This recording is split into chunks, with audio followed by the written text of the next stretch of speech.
Mon frère célébrait sa promotion. Mais lorsque j'ai essayé de me joindre à la fête, mon père m'a tiré à part et m'a dit que j'étais une déception. « Tu ne réussiras jamais », a-t-il dit. Je suis parti sans dire un mot. Une semaine plus tard, ils ont appelé. « S'il te plaît, nous ne le pensions pas. » Et Reddit, je suis Ellie, 36 ans, et je suppose que c'est la première fois que j'en parle vraiment à haute voix ou que je l'écris. Quoi qu'il en soit, pour expliquer ce qui s'est passé, j'ai besoin de remonter un peu le temps. Pas jusqu'à l'enfance, mais assez loin pour que cela ne ressemble pas à une simple querelle familiale. Il ne s'agit pas d'un mauvais dîner ou d'une insulte improvisée. Il s'agit d'une lente combustion, d'un schéma, d'un favoritisme silencieux qui ne crie pas mais persiste comme un bruit de fond que l'on finit par confondre avec le silence. J'ai grandi dans une famille de classe moyenne solide en Caroline du Nord. Mon père, Gérald, travaillait comme directeur de district pour une chaîne d'amélioration de l'habitat. Et ma mère, Hélène, était institutrice en deuxième année qui n'a jamais complètement quitté le mode enseignant, même à la maison. Si vous renversiez quelque chose sur le comptoir, elle le racontait comme si c'était un plan de cours. Que fait-on lorsqu'on fait un dégât, classe, ce genre de choses. Puis il y avait Marcus, mon frère cadet de 3 ans. Dès qu'il a pu parler, Marcus a eu ce magnétisme naturel. Pas de manière prétentieuse, juste décontracté, confiant, prompt au sourire. Les gens l'aimaient, les professeurs, les entraîneurs, les voisins et nos parents, ils l'adoraient. Je ne veux pas dire qu'ils m'ont négligé, du moins pas de manière évidente, mais Marcus était celui sur lequel il rayonnait lors des récitals scolaires. Celui dont le B+ en mathématiques était un signe de grand potentiel, tandis que mon A en histoire était, bien, mais attendu. J'avais des difficultés de concentration, pas d'intelligence, juste de concentration. J'étais l'enfant qui regardait par la fenêtre pendant les cours de sciences et oubliait qu'il y avait un examen. Je n'ai pas été officiellement diagnostiqué avec un TAA avant ma 2e année d'université. Mais à ce moment-là, j'avais déjà intériorisé ce que tout le monde semblait penser, que j'étais paresseux, que je ne faisais pas assez d'efforts, que je ne voulais pas assez réussir. Mes parents n'ont jamais crié. Ils n'étaient pas cruels. Ils étaient juste déçus.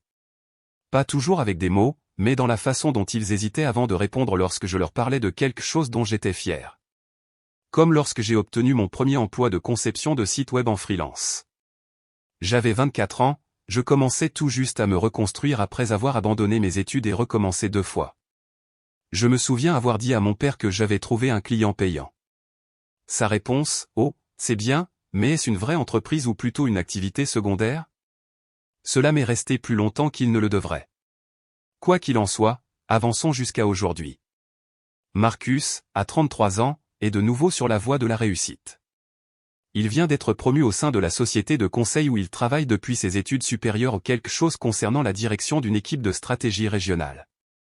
Le titre était long, rempli de mots comme « synergie » et « développement », le genre de choses qui fait applaudir LinkedIn. Et, bien sûr, mes parents ont décidé de lui organiser un dîner. Pas une grande fête, juste la famille et quelques-uns de ses collègues. Le genre de choses où tout le monde porte des vêtements un peu plus chics et fait semblant que c'est décontracté. Lorsque ma mère m'a appelé pour m'inviter, sa voix avait cette vivacité familière, comme si elle vérifiait une liste. « Ellie, nous organisons un dîner pour Marcus samedi prochain. Juste une petite chose. Tu viendras, n'est-ce pas ?» J'ai hésité. J'hésite toujours maintenant. Oui, ai-je dit finalement. Je serai là. J'ai passé la majeure partie de cette semaine à me demander si je devais y aller ou non. Je sais comment ces choses se passent. Elles commencent toujours poliment et se terminent par moi assis dans le coin du salon, écoutant des histoires dont je ne fais pas partie et souriant lorsque quelqu'un se souvient enfin que je suis là et me demande comment se passe le travail indépendant. Mais je me suis dit que cette fois, les choses pourraient être différentes, que peut-être les choses avaient changé. Alors j'y suis allé. Je suis arrivé un peu en avance, une habitude, je suppose. J'ai apporté un petit cadeau à Marcus, quelque chose de réfléchi mais discret, un porte-épingle gravé sur mesure que j'ai trouvé en ligne. Il perdait toujours ses épingles au lycée, et je me suis dit que ce serait une version adulte d'une vieille blague.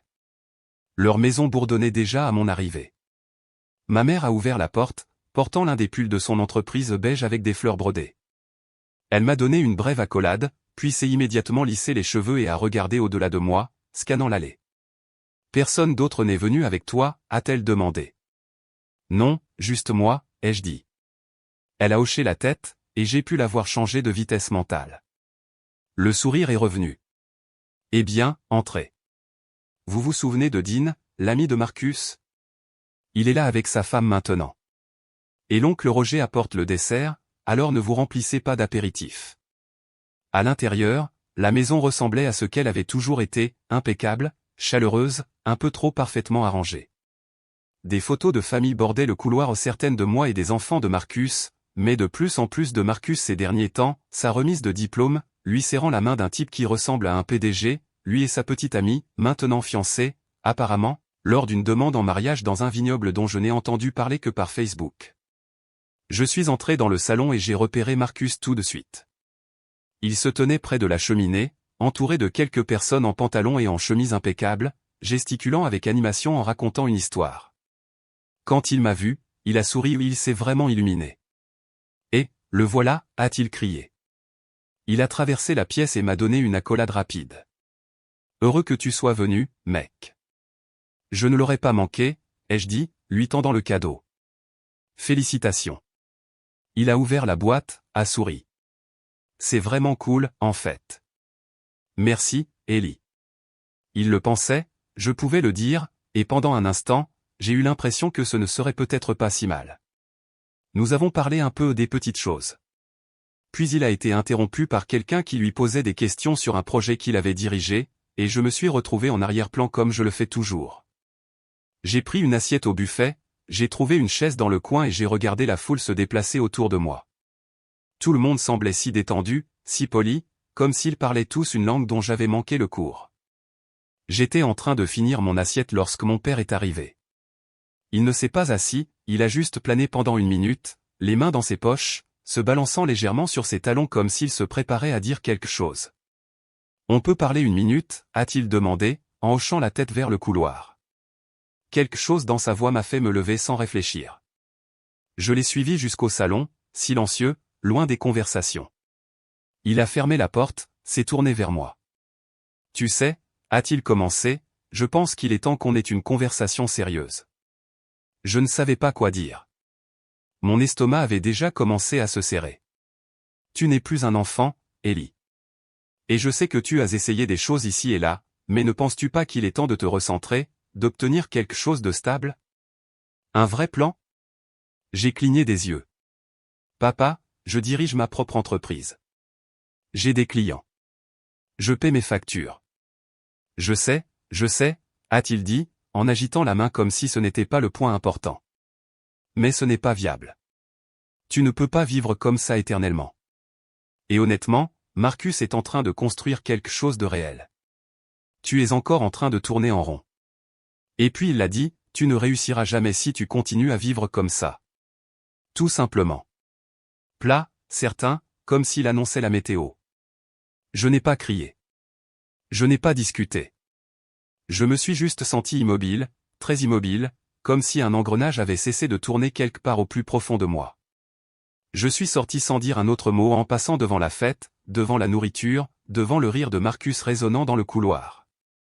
Je suis monté dans ma voiture et je suis rentré à la maison. Une semaine s'est écoulée avant que je me laisse enfin écouter leurs messages vocaux.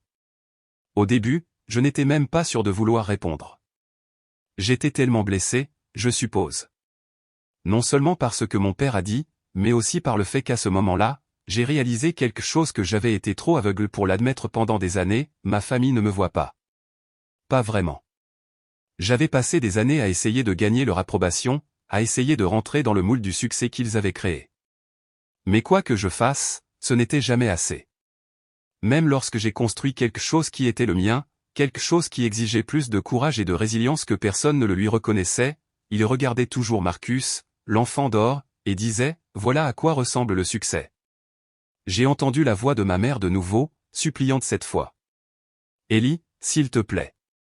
Tu es notre fils. Nous ne le pensions pas. Tu as tellement de potentiel. Rentre à la maison, et nous pourrons en parler. Tu nous manques. Et j'ai senti une lueur de quelque chose, peut-être du regret, peut-être du désir, mais surtout je me suis senti vide. Parce que la vérité, c'est que j'essaie depuis des années d'être vu. De prouver que je n'étais pas juste le mouton noir, celui qui ne pouvait pas être à la hauteur de leurs attentes. Mais j'ai toujours été tenu à distance, seulement remarqué lorsqu'ils avaient besoin de quelque chose à comparer au succès de Marcus. Le deuxième message vocal provenait de Marcus. Sa voix était joyeuse, plus optimiste que d'habitude, comme s'il ne réalisait pas que quelque chose n'allait pas, et Ellie, je sais que les choses sont devenues étranges la semaine dernière, mais j'espère que nous pourrons tous en parler bientôt. Maman et papa te manquent, et j'aimerais qu'on soit juste normaux, tu sais? Appelle-moi quand tu recevras ce message. On se tient au courant, normalement. Comme si les choses entre nous avaient déjà été normales. Je voulais croire que Marcus tendait la main avec une véritable préoccupation. Mais plus j'y pensais, plus je réalisais que ce n'était pas à propos de moi. Il s'agissait de maintenir la dynamique familiale en place, de maintenir les projecteurs braqués sur lui. C'est ça avec Marcus, il ne fait jamais rien à moins que cela ne lui serve d'une manière ou d'une autre.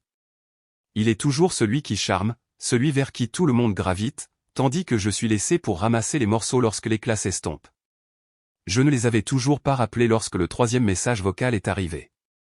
Et c'est là que la vraie pression a commencé. C'était de la part de mon père, et son ton était différent des autres, plus frustré, plus insistant. Ellie, j'ai besoin que tu m'écoutes. Tu es enfantin. Tu ne peux pas continuer à nous éviter à cause d'une seule conversation. Ce n'est plus le lycée. Tu dois grandir et prendre tes responsabilités. Cela m'a frappé de plein fouet. Je pouvais sentir sa déception à travers le téléphone, le poids familier de ses paroles, de la même manière qu'il avait l'habitude de me regarder quand je faisais des erreurs quand j'étais enfant, comme si j'étais une déception qu'il ne pouvait pas réparer. Mais cette fois, il y avait quelque chose d'autre dans sa voix, quelque chose de manipulateur. Il n'était plus seulement déçu de moi, il était en colère. En colère que j'ai franchi la ligne, en colère que je ne joue pas selon leurs règles. C'est à ce moment-là que quelque chose en moi s'est brisé. Je n'étais pas en colère, du moins pas encore. Mais j'ai senti une sorte de fureur silencieuse se développer. Le genre de rage dont on ne parle pas. Le genre qu'on avale et qu'on garde à l'intérieur jusqu'à ce qu'on ait un plan. Je ne les ai pas rappelés ce jour-là ni le lendemain. En fait, je ne les ai pas rappelés du tout, au pas de la manière à laquelle ils s'attendaient. J'ai décidé qu'il était temps de faire mon mouvement. Et cette fois, je n'allais pas le faire à leur manière. Cela a commencé petit. Je ne voulais rien faire de précipité. J'ai donc commencé par me retirer subtilement, des choses qui les feraient remarquer mais pas trop vite. J'ai cessé d'assister aux dîners de famille, pas seulement les grands, mais les petites réunions dominicales informelles où tout le monde se retrouvait chez maman et papa. Les invitations ont cessé d'arriver après quelques semaines, mais cela ne m'a pas dérangé. Ils finiraient par revenir. Puis est venu le vrai plan. Je travaillais sur quelque chose depuis un moment, quelque chose qui pouvait vraiment changer le récit, un projet que j'avais construit tranquillement sur le côté, en utilisant l'entreprise de conception de sites web comme un tremplin. Il a fallu du temps pour le développer, pour obtenir les bons partenaires, les bons contacts. Mais je savais qu'il avait du potentiel. Je savais que ça pouvait être quelque chose de plus qu'un simple petit travail indépendant. C'était une plateforme, une start-up technologique conçue pour aider les petites entreprises à se lancer dans le numérique. L'idée de base était simple, prendre les frustrations que j'avais rencontrées en essayant de développer mon entreprise et faciliter le démarrage pour les autres. Ce n'était pas seulement un service de création de sites web, c'était un incubateur d'entreprises à service complet pour les entrepreneurs numériques, un moyen de les aider non seulement à survivre, mais à prospérer.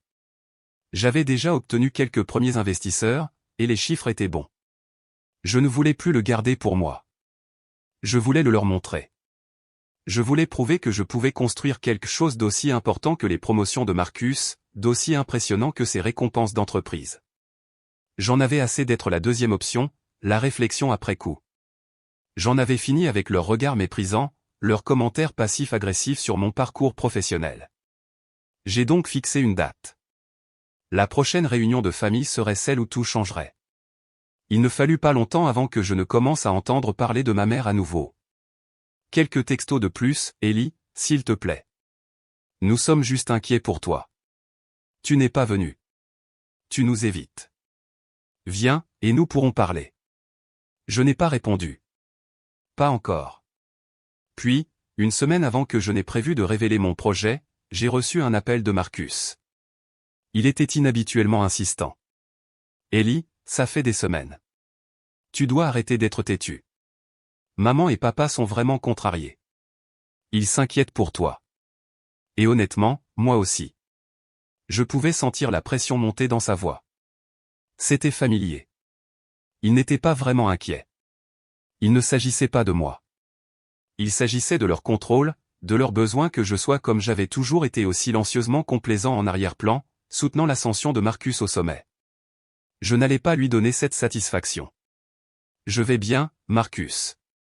J'ai des choses sur lesquelles me concentrer, et je ne vais pas simplement reprendre ce rôle. Tu peux dire à maman et papa ce que tu veux, mais j'en ai fini. Il y a eu une longue pause au bout du fil, et pendant un instant, j'ai pensé qu'il pourrait enfin comprendre, Mais ensuite, il a dit, de cette manière calme et manipulatrice qui lui est propre, « Écoute, je sais que les choses sont compliquées en ce moment, mais tu n'es pas obligé de faire ça. Tu n'es pas obligé de nous éviter. Tu as juste besoin de lâcher prise sur ce, quoi que ce soit. Tu n'arriveras à rien en gardant des rancunes. » Des rancunes. C'est ce qu'il a appelé ça. J'ai raccroché, et c'est à ce moment-là que j'ai réalisé qu'il ne me voyait plus comme une personne, ni comme un fils, ni comme un frère. J'étais juste un obstacle dans leur récit familial parfait, la seule chose qui ne correspondait pas. Il était enfin temps. Je le préparais depuis des mois, en affinant les détails, le pitch, tout. Ma plateforme technologique, que j'avais tranquillement construite en arrière-plan tout en maintenant la façade du travailleur indépendant en difficulté, était prête pour le lancement. J'avais des investisseurs alignés, une petite mais solide équipe derrière moi, et tout en place pour passer à l'étape suivante. Mais il ne s'agissait pas seulement de l'entreprise. Il ne s'agissait pas seulement du succès tel que mes parents et Marcus le définissaient. Il s'agissait de leur montrer que je n'étais pas seulement le personnage secondaire de leur récit. Je n'étais plus le sous-réalisateur qu'on pouvait rayer de la liste. J'étais celui qui allait changer les choses, qui allait renverser la vapeur, et je le ferais d'une manière qui leur ferait voir à quel point ils avaient tort à mon sujet. Quelques jours après la conversation avec Marcus, je me suis enfermé dans mon bureau et j'ai envoyé le communiqué de presse. J'avais déjà mis le site web en ligne, et la plateforme était prête pour les utilisateurs. Ce n'était pas seulement un lancement en douceur, c'était une annonce publique complète, avec une campagne médiatique, des influenceurs alignés pour la partager, et des articles déjà en cours de réalisation. Il était temps d'annoncer le nouveau chapitre de ma vie. Lorsque les premières notifications ont commencé à arriver, la prise de conscience a commencé à me frapper, ce n'était pas seulement un autre travail indépendant. C'était une vraie entreprise qui pourrait remodeler le paysage pour les entrepreneurs de mon secteur. Je n'étais plus seulement le fils de Gérald et Hélène, j'étais Élie, le fondateur d'une entreprise sur le point de décoller. Je n'ai pas immédiatement dit à quiconque dans ma famille ce que je faisais. Je voulais qu'ils le découvrent par eux-mêmes. Peu de temps après le communiqué de presse, mon téléphone a commencé à vibrer. D'abord, ce sont des messages de quelques-uns de mes clients qui avaient vu le lancement. Puis les vraies notifications ont commencé à arriver. Le nom de ma mère est apparu, « Élie, nous avons vu ton annonce. Pourquoi ne nous en as-tu pas parlé? Pourquoi ne nous as-tu pas demandé de l'aide ?» J'ai failli ne pas pouvoir m'empêcher de rire en lisant cela. Elle ne m'a pas demandé d'aide lorsque je luttais pour faire ma première vente. Mais maintenant que je faisais enfin quelque chose de grand, maintenant que le potentiel était clair, soudainement, elle voulait aider. Je n'ai pas répondu tout de suite. Je voulais laisser le temps passer. Les mots qu'ils utilisaient toujours si passifs-agressifs, toujours revenant sur la façon dont ils pouvaient aider, comment ils pouvaient s'insérer dans mes réussites. J'ai posé mon téléphone et je me suis tourné vers mon ordinateur, regardant les chiffres sur mon site augmenter régulièrement. Les gens commençaient déjà à s'inscrire. Les investisseurs commentaient le lancement. Mon projet commençait à attirer l'attention. Environ 1 heure plus tard, mon téléphone a sonné à nouveau. Cette fois, c'était papa. J'ai vu ce que tu as fait. Tu aurais au moins pu nous en parler avant de faire quelque chose d'aussi public. C'est un peu exagéré, tu ne trouves pas? Son ton était égal, maîtrisé, mais je pouvais entendre la frustration qui mijotait juste sous la surface. Il essayait de garder le dessus, d'essayer de se positionner comme le père qui était juste inquiet. Je suis désolé, papa, mais je ne te dois pas d'avertissement avant de faire quelque chose de ma vie, ai-je dit, ma voix calme. Je ne suis plus un enfant, et je n'ai pas besoin de ton approbation ou de ta permission pour réussir. Je pouvais l'entendre respirer profondément. Tu es déraisonnable, Élie. Tu penses que tu vas simplement arriver et prendre ce pourquoi Marcus a travaillé pendant des années? Tu penses que tu vas vraiment réussir avec un site web? Tu joues avec le feu. Ces paroles ont fait mal, mais pas comme avant.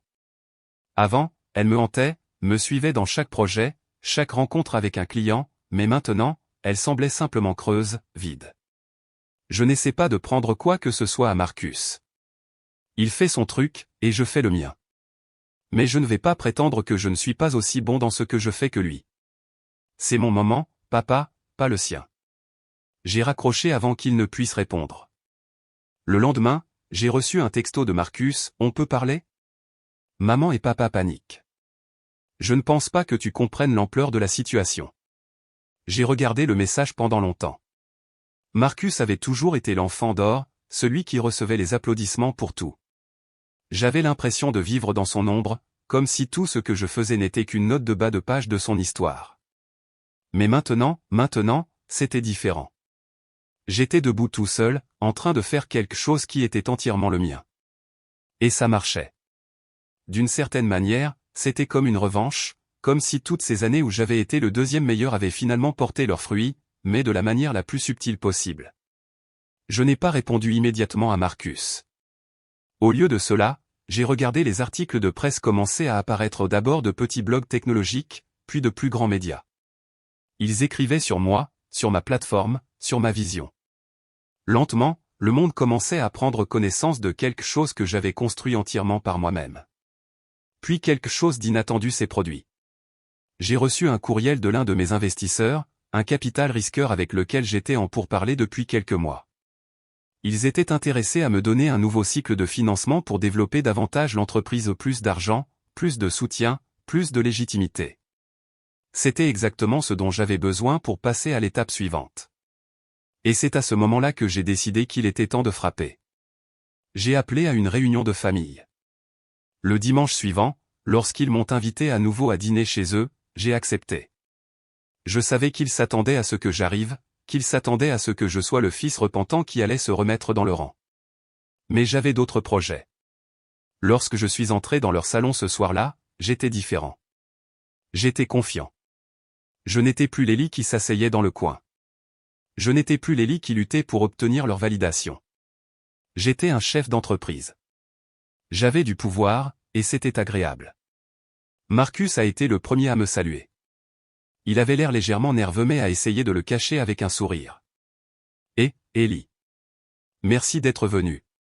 Nous nous sommes tous inquiétés. Tout va bien? Oui, Marcus. Tout va bien, ai-je dit. Mais nous devons parler de quelque chose. Tout le monde s'est tourné vers moi. Papa a posé sa boisson, les yeux se rétrécissant. Maman s'est ajustée sur son siège, son sourire habituel absent. J'ai réfléchi, ai-je poursuivi, ma voix ferme. Et j'ai réalisé quelque chose. J'en ai fini d'essayer d'obtenir votre approbation. Vous avez tous les deux passé tant d'années à me dire que je n'étais pas assez bien, que je n'étais pas à la hauteur de Marcus. Mais maintenant, je suis dans une position où je n'ai plus besoin d'essayer. Je vais très bien tout seul. Le visage de papa s'est crispé. Il a ouvert la bouche pour protester, mais je l'ai interrompu. J'ai obtenu des fonds pour mon entreprise, et je suis sur le point de passer à l'étape suivante. Je ne demande pas votre soutien, mais je pense qu'il est temps que vous réalisiez tous les deux que je ne vais nulle part. Je me suis fait une place, et vous ne pouvez pas me l'enlever. Le silence dans la pièce était assourdissant. Maman avait l'air d'avoir reçu une gifle. Papa était visiblement en colère, même s'il essayait de le contrôler. Marcus s'est déplacé mal à l'aise, ne sachant pas comment gérer la situation. Le silence dans la pièce était étouffant. Pendant un moment, personne n'a rien dit. Je pouvais tout voir sur leur visage, les yeux de maman étaient grands ouverts, son calme habituel était brisé, la mâchoire de papa était tellement serrée que j'avais presque peur qu'elle ne se casse. Marcus ne faisait que me regarder, en clignant des yeux, comme s'il essayait de comprendre que je n'allais plus jouer le rôle qu'il m'avait donné. Finalement, papa a brisé le silence. Sa voix était tendue, maîtrisée, mais il y avait une pointe que je connaissais trop bien. Tu ne comprends pas, Ellie. Ce n'est pas la façon de faire. Tu ne nous évites pas comme ça et tu t'attends à ce que tout aille bien. Je ne savais pas s'il me parlait ou à lui-même, mais j'en avais fini d'écouter le même scénario qu'ils avaient joué sur moi pendant des années.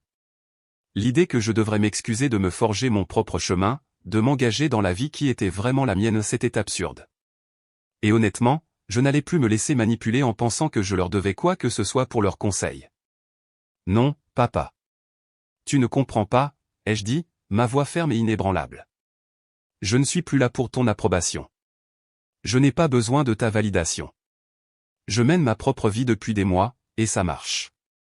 Je n'ai pas besoin d'être ta version du succès. J'ai déjà construit quelque chose de plus grand que je ne l'aurais jamais imaginé. Marcus a regardé papa et moi, essayant de jauger la situation. Je pouvais voir sa confiance habituelle s'effondrer, ses yeux se rétrécissant légèrement, essayant de conserver l'avantage qu'il pensait avoir dans cette dynamique familiale. Tu sais, Ellie, tu n'avais pas besoin de faire ça. Tu n'avais pas besoin de rendre ça si public. Tu aurais pu simplement venir me voir et m'en parler. Sa voix était basse, presque trop calme, comme s'il essayait de me faire reculer. Je ne l'ai pas fait pour toi, Marcus, ai-je dit, mes mots lents et délibérés. Et je ne l'ai pas fait pour maman et papa. Je l'ai fait pour moi. Tu as raison, j'aurais pu garder ça secret, mais je ne le dois plus à personne. Je ne vais plus me cacher dans l'ombre de ton succès. Pas maintenant. Plus jamais. Maman s'est déplacée sur son siège, la tension était évidente sur son visage. Ses yeux étaient rouges, et ses mains se tordaient l'une contre l'autre. Je pouvais voir le changement en elle. Elle n'était pas en colère, pas comme papa. Elle était inquiète, et c'était presque pire, car elle savait exactement de quoi j'étais capable si je m'investissais complètement dans quelque chose. Ellie, s'il te plaît, a-t-elle dit, sa voix tremblant légèrement. Tu n'as pas besoin de nous éviter. Nous voulons juste faire partie de ta vie. Nous nous soucions de toi, mais ça donne l'impression que tu nous pousses complètement. Je pouvais presque entendre les mots non dits derrière sa supplication, nous avons toujours pris soin de toi, Ellie. Pourquoi ne peux-tu pas simplement être reconnaissant? Je ne vous pousse pas, maman, ai-je dit, gardant le ton calme mais ferme. Je vous montre simplement que je peux me tenir sur mes deux pieds sans avoir constamment besoin d'être soutenu. Ça concerne moi, pas vous.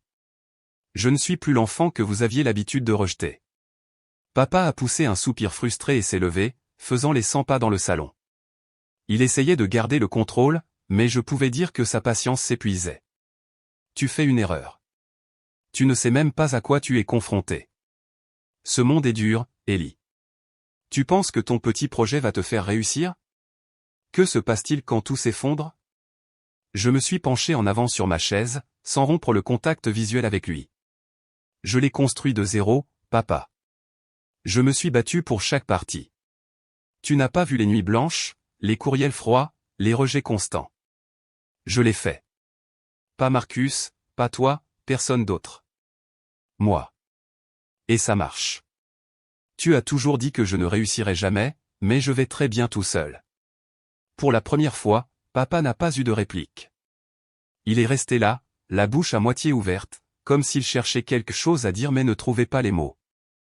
Et c'est là, à ce moment-là, que j'ai compris tout ce que je devais savoir.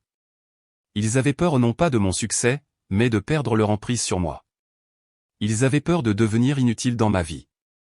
Et cette peur était la dernière pièce dont j'avais besoin pour enfin laisser tomber toutes les dynamiques toxiques qui m'avaient lié à eux pendant si longtemps. Je me suis levé calmement, avec toute la puissance que j'avais trouvée en moi à ce moment-là. J'en ai fini de faire semblant, maman. J'en ai fini de vous laisser dicter ma valeur. Je ne suis pas la déception que vous avez toujours prétendu que j'étais. J'ai appris à croire en moi, même si aucun de vous ne l'a jamais fait. Je ne vous demande plus rien. Marcus avait l'air d'être sur le point de dire quelque chose, mais ses paroles étaient bloquées. Au lieu de cela, il a jeté un coup d'œil à papa, qui était maintenant debout en silence. Il avait toujours été celui qui essayait de lisser les choses par le passé, mais cette fois, il n'y avait plus rien à lisser. Le mal était fait. Je pars, ai-je dit, ma voix toujours calme, mais la finalité qui s'y trouvait résonnait dans la pièce. Je n'ai pas besoin de votre approbation, et je n'ai plus besoin de votre validation. Je vais y arriver tout seul. Je suis sorti de cette maison la tête haute. Et pour la première fois depuis longtemps, j'avais l'impression d'être enfin libre de leurs attentes, libre de leurs comparaisons incessantes avec Marcus, libre de la pression de toujours avoir l'impression que je devais être à la hauteur de quelque chose que je n'avais jamais demandé. Les quelques semaines qui ont suivi ont été un flou de réunions d'affaires, de séances de stratégie et d'autres reportages dans la presse. Ma plateforme prenait de l'ampleur, et les investisseurs étaient plus qu'heureux de monter à bord. La start-up devenait quelque chose de réel, quelque chose de plus grand qu'un simple triomphe personnel. Elle devenait un mouvement. Mais l'appel que j'ai reçu quelques jours plus tard de la part de ma mère m'a pris au dépourvu. Ellie, sa voix était douce, presque pleine d'excuses. Je voulais juste te dire que je suis désolé. Nous ne pensions pas ce que nous avons dit. Nous sommes fiers de toi. Nous ne savions pas comment gérer ça. S'il te plaît, peut-on juste parler? C'était une étrange sensation de l'entendre dire ça. Une partie de moi voulait ignorer l'appel, les éviter complètement. Mais une autre partie de moi, ou peut-être celle qui avait passé si longtemps à vouloir leur approbation, hésitait toujours. Je ne savais pas si j'étais prêt à leur pardonner. Pas encore. Mais je n'allais pas laisser leurs erreurs m'empêcher d'aller de l'avant. Et j'ai donc dit calmement, je n'ai pas besoin de tes excuses, maman. Mais je suis content que tu me vois enfin pour ce que je suis. Je ne reviendrai pas dans cette maison, cependant. J'ai passé à autre chose. C'est ma vie maintenant. J'espère que tu peux accepter ça. L'appel s'est terminé, et j'ai senti une étrange paix s'installer en moi. J'avais obtenu ma revanche non pas en les détruisant, pas en les faisant souffrir, mais en réussissant d'une manière qu'ils ne pourraient jamais m'enlever. Il était temps de laisser le passé derrière moi et de me concentrer sur ce que j'avais construit. Je n'allais laisser personne, famille ou autre, me dire qui j'étais à nouveau. J'étais Ellie, et je devenais enfin celui que j'étais toujours destiné à être.